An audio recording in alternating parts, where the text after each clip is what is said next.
Assalamualaikum warahmatullahi wabarakatuh. Alhamdulillahi rabbil alamin. Wassalatu wassalamu ala ashrafil anbiya'i wal mursalin Muhammadin wa ala alihi wa sahbihi ajma'in. Walhamdulillahi rabbil alamin. Tidak ada satupun manusia selain para rasul, para nabi yang tidak pernah berdosa. Bahkan Rasulullah Shallallahu Alaihi Wasallam mengatakan, "Kullu bani Adam khatta'un, wa khairul khatta'ina tawwabun." Setiap anak Adam pernah melakukan dosa. Dan sebaik-baik orang yang berdosa adalah yang mau menyesali akan dosa-dosanya dengan cara bertaubat dan nasuha. Malah Allah Subhanahu wa taala menantang lewat satu hadis, "Lau lam tudhnibu." Kalau seandainya kalian tidak bisa berbuat dosa, la dhahaballahu bikum, Allah akan lenyapkan kalian, wala ja'a biqaumin yudhnibun, dan Allah Subhanahu wa taala akan ganti kaum yang bisa berbuat dosa. Thumma yastaghfirullaha ta'ala, kemudian mereka beristighfar kepada Allah Subhanahu wa taala, faghfarallahu lahum, Allah mengampuni mereka.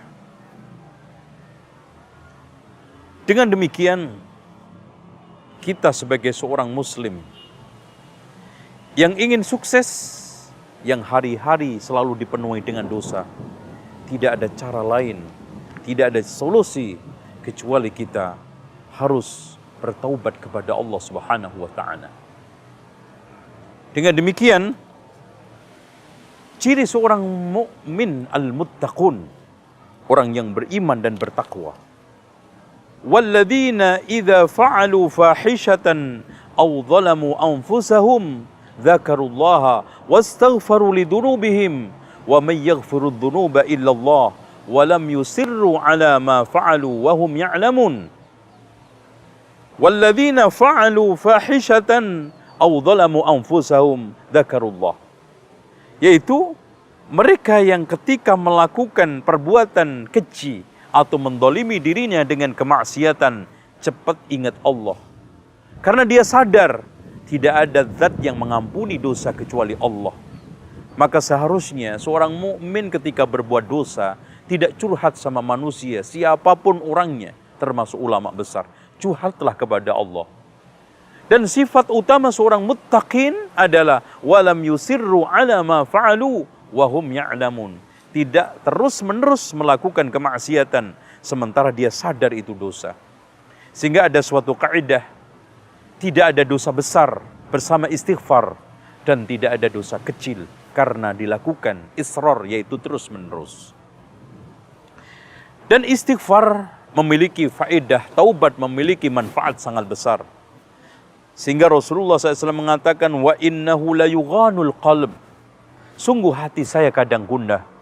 Wa inni la astaghfirullah ta'ala mi'ata marratin fil yaum, sehingga saya beristighfar kepada Allah 100 kali dalam satu hari. Namun terkadang ada di antara sebagian orang bertaubat mampu menghentikan total kemaksiatannya dan berubah menjadi orang baik, istiqomah. Tapi ada yang sebagian mau istiqomah, tetapi kadang-kadang tergoda melakukan kemaksiatan kembali, tapi cepat kembali lagi kepada kebaikan. Ada yang sebagian mereka melakukan maksiat, tetapi tidak selang lama kembali lagi, maksiat lagi, tobat lagi, kembali lagi. Tapi ada yang mencoba untuk bertaubat, tetapi setelah itu kembali ke maksiat, tidak bisa keluar dari kemaksiatannya lagi, karena masih banyak rayuan hawa nafsu dan setan untuk bertahan di dalam kemaksiatan tersebut. Maka di sini dibutuhkan sikap yang pertama adalah al-ilm, yaitu ilmu, terutama ma'rifatullah, ma'rifatul rasul, ma'rifatul dinil Islam. Dengan keilmuan, apalagi ilmu tersebut bermanfaat, membuat orang tersebut mengetahui hak-hak Allah.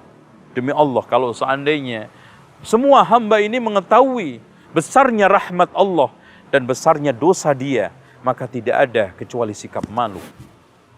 Kemudian yang selanjutnya tidak kalah pentingnya adalah berpegang teguh dengan ajaran Allah Subhanahu wa taala. Berpegang teguh dengan agama Allah Subhanahu wa taala. Karena dengan cara itu dia akan cenderung lebih bisa istiqamah. Dengan cara itu dia akan lebih bertahan di atas kebaikan, tidak gampang kembali kepada keburukan. Kemudian yang ketiga yang tidak kalah pentingnya adalah membiasakan makan minum halal. Karena barang-barang yang halal ya, yang masuk ke dalam tubuh kita itu mempengaruhi jernihnya hati kita. Sehingga mudah diajak untuk ketaatan dan mudah diajak untuk mendekatkan diri kepada Allah Subhanahu wa taala. Lalu yang tidak kalah pentingnya adalah menjauhi teman-teman yang jelek. Karena al-mar'u ala dini khalilihi, orang itu tergantung agama temannya. Dan Rasulullah Shallallahu Alaihi Wasallam mengumpamakan perumpamaan yang sangat baik. Teman yang baik seperti penjual minyak wangi. Kalau tidak beli dicolekin atau minimal kena baunya. Tetapi teman jelek seperti pandai besi, kalau tidak kena apinya, debunya, minimal bau orangnya. Walaupun kita tidak melakukan maksiat, tetapi perlakuan jelek teman kita akan dengan mudah dinisbatkan kepada kita. Lalu yang tidak kalah pentingnya adalah menjauhi berlebihan di dalam makan, minum, bergaul, bicara, atau nongkrong-nongkrong. Ini juga membuat keruh, orang sulit untuk kembali kepada pangkuan Allah, kembali kepada ketaatan dan meninggalkan berbagai macam pelanggaran dan maksiat kepada Allah. Dan yang tidak kalah pentingnya, kita harus membaca dan membiasakan bacaan istighfar. Kenapa? Karena ibarat sekarang orang maksiat itu seperti anak jahat, jelek, durhaka yang diusir orang tuanya dari rumah. Tetapi kalau anak tersebut merengek-rengek, meminta dimaafkan, dan terus mengetuk pintu agar dibukakan, maka suatu ketika ibu yang penyayang itu akan membukakan pintunya. Dan Allah Subhanahu wa ta'ala lebih penyayang daripada semua itu. Dan yang tidak kalah pentingnya, kita harus berlindung dari syaitan, dari godaan syaitan yang menjerat manusia pertama dengan kekufuran dan kesyirikan. Kalau tidak bisa, maka dijerat dengan kebid'ahan, tapi tidak bisa juga dijerat dengan dosa-dosa besar. Kalau tidak bisa juga dijerat dengan dosa-dosa kecil. Dan kalau gagal pun dijerat dengan sibuk perkara mubah, meninggalkan kewajiban-kewajiban terlantar karena yang perkara-perkara mubah. Dan yang selanjutnya sibuk dengan perkara yang utama, meninggalkan yang utama. Sibuk dengan tahajud sehingga sholat subuhnya tidak dikerjakan. Sibuk dengan sedekah, utang tidak dibayar. Dan yang terakhir dibunuh. Inilah cara-cara setan untuk menghancurkan, untuk melumatkan anak Adam. Dengan demikian saya ingatkan kepada saudaraku seiman dan seislam. Kalau memang kita sekarang ini dibikin putus asa karena dosa kita. Aduh, saya bertobat juga, dosa lagi, bertobat dosa lagi. Udah tidak bertobat. Camkan bahwa Anda mati membawa dosa lalu bertaubat, itu lebih baik daripada mati membawa dosa tidak bertaubat. Taubat yang lalu untuk dosa yang lalu, ini dosa lagi, saya harus bertaubat kepada Allah Subhanahu wa ta'ala. Dan mumpung masih ada kesempatan, innallaha yaqbalu taubatal abdi ma lam yughargir. Allah akan menerima taubat hambanya selagi nyawa tidak di tenggorokan. Dan yang kedua, innallaha yaqbalu taubatal abdi ma lam tatlu'i syamsu min maghribiha. Allah akan selalu menerima taubat hambanya selagi matahari tidak terbit dari barat. Kita yakin seyakin-yakinnya semua kita pernah berdosa. Tapi alhamdulillah Allah memberikan jalan keluar, yaitu at-taubat. Ya ayyuhalladzina amanu tubu ilallahi taubatan nasuha. Wahai orang yang beriman, bertaubatlah kamu kepada Allah dengan taubatan nasuha. Taubat yang memenuhi syarat. Satu, menyesal. Kedua, melepas seluruh kemaksiatan. Yang ketiga, niat kuat untuk tidak kembali lagi. Dan kalau kaitannya hak-hak manusia, kita kembalikan.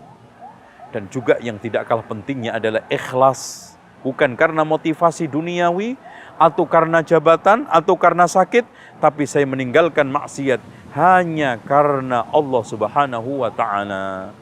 Dan kata Rasulullah sallallahu alaihi wasallam, tuba liman mala'a sahifatahu istighfaran katsira. Sungguh sangat sukses, sungguh sangat hebat orang yang memenuhi catatan amalnya dengan istighfar yang sangat banyak. Astaghfirullahaladzim alladzi la ilaha illa huwal hayyul qayyum wa atubu ilaih. Mari kita sekarang mulai meninggalkan yang buruk untuk menuju kepada kebaikan. Tidak ada sesuatu yang sulit untuk ditinggalkan, kemaksiatan apapun. Dan jangan putus asa, Allah Subhanahu wa Ta'ala mengampuni dosa seluruhnya. Wa may yaghfirudz dzunuba illallah, termasuk syirik, kufur, zina, lesbian, homoseksual, dan berbagai macam dosa-dosa lain seperti memakan riba dan yang lainnya. Demikian, semoga Allah Subhanahu wa Ta'ala menjadikan kita innallaha yuhibbut tawwabina wa yuhibbul mutatahhirin, termasuk ayat ini. Dan kita memohon kepada Allah Subhanahu wa Ta'ala, semoga Allah Subhanahu wa Ta'ala mengambil kita kembali kepada Allah dalam keadaan bersih, tidak ada dosa. Karena sering saya umpamakan, kita dengan nyawa yang telah diberikan Allah seperti pinjam baju. Ada orang yang minjem baju, belum dipakai, sudah dibalikkan kepada pemiliknya. Ini anak hidup, belum balik, sudah diambil oleh Allah, sehingga kembali kepada almari lagi. Ada orang yang sekarang pinjam baju, sudah dipakai, tapi sebelum dikembalikan, sudah dicuci lagi. Dan ini juga beruntung, yaitu orang yang sudah besar, sudah balik, berbuat dosa, tapi sebelum kembali kepada Allah, sempat bertaubat membersihkannya. Dan yang ketiga, ada orang yang pinjam baju, belum sempat dicuci, sudah diambil pemiliknya. Dan otomatis nanti dicucinya adalah di neraka. Dibersihkan sesuai dengan kadar kotoran dosa tersebut. Dan yang terakhir, ada orang yang pinjam baju sobek. Otomatis tidak akan mungkin masuk almari, tidak akan mungkin masuk ke tempat yang baik. Tidak lain tempat yang pas adalah lap neraka jahanam. Karena orang seperti ini sudah sobek imannya, kafir. Innalladzina kafaru min ahlil kitabi wal musyrikina fi nari jahannama khalidina fiha. Sesungguhnya orang kafir dari kalangan ahlul kitab dan musyrikun di dalam neraka jahanam kekal selamanya. Demikian aqulu qouli hadza wastaghfirullah li wa lakum wastaghfirullahal azim innallaha wal ghafurur rahim. Wassalamu alaikum warahmatullahi wabarakatuh.